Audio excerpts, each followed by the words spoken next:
कल वाली वीडियो में हमने पढ़ा था मोनेरा। आज हम पढ़ेंगे मोनेरा के जो टाइप्स हैं उनके बारे में डिस्कस करेंगे। मोनेरा के जो टाइप्स हैं, 3 टाइप्स हैं mainly, archaebacteria, you bacteria and the mycoplasma. आज डिस्कस करेंगे आर्कीबैक्टीरिया। आर्कीबैक्टीरिया क्या होती है? आर्कीबैक्टीरिया वो बैक्टीरिया होते हैं जो बहुत ही हार्श हैबिटेट में सर्वाइव कर लेते हैं। Harsh habitat such as hello. जो बैक्टीरिया सॉल्टी रीजन में रहते हैं उसे हम हैलोफाइल्स कहेंगे। जो बैक्टीरिया बहुत ज़्यादा हॉट स्प्रिंग हॉट स्प्रिंग वाले जो बैक्टीरिया होते हैं, बहुत ही एक्सट्रीम कंडीशन वाले में जो रहते हैं, एक्सट्रीमली हॉट इन्वायरमेंट में जो रहते हैं, उसे हम थर्मोस्टेरोफाइल्स कहेंगे। जो बैक्टीरिया मार्शी एरिया में रहते हैं उसे हम मिथेनोजेंस कहेंगे। अब बात ये आता है कि हम इसको लर्न कैसे करें।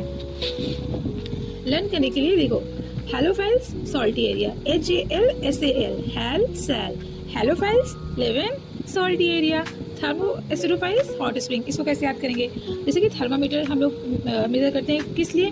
टेम्परेचर को मेजर करने के लिए। तो thermo means hot, hot means hot springs में जो बैक्टीरिया मिलेंगे उसे हम कहेंगे थर्मोस्टेरोफाइल्स। अब तीसरा आया मिथेनोजेंस। मिथेनोजेंस कौन से बैक्टीरिया होते हैं? ऐसे बैक्टीरिया जो मार्शी एरिया में रहते हैं।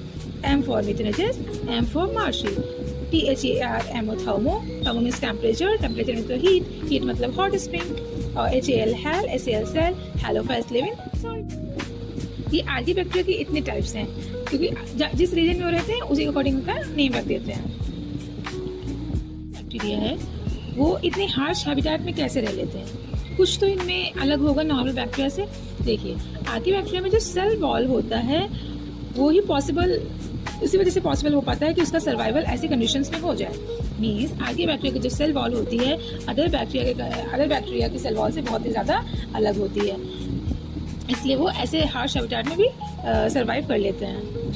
और जो मिथेनोजेंस होते हैं जो मार्शी एरिया में मिलते हैं, वो बस मार्शी एरिया में नहीं, कुछ और जगह भी मिलते हैं। जैसे कि some methanogens also found in cows and buffaloes gut. यानी कि मिथेनोजेंस जो हैं वो मार्शी एरिया में तो मिलते ही हैं, और कहाँ मिलेंगे? काउज एंड बफलो के गट में भी मिलेंगे। अब इसका मेन फंक्शन क्या होता है, इनके गट में क्यों मिलते हैं, ये चीज़ देखते हैं आगे। मिथेनोजेंस यहाँ मिलेंगे, गट्स में मिलेंगे, क्यों? क्योंकि ये मीथेन गैस का प्रोडक्शन करते हैं। मीथेन गैस का प्रोडक्शन अगर आएगा क्वेश्चन कि कहाँ पे होता है और कहाँ पे ये मिलते हैं, तो सबसे पहले तो मिथेनोजेंस मार्शी एरिया में मिलेंगे और दूसरा गट में मिलेंगे किसी काउज एंड बफलोज के। उसके बाद में ये मीथेन गैस कहाँ से प्रोड्यूस होती है, कहाँ से इसका प्रोडक्शन होता है? जो ये एनिमल्स होते हैं उनके डंग से ये जो गैस है, बायोगैस है मीथेन, वो रिलीज होती है।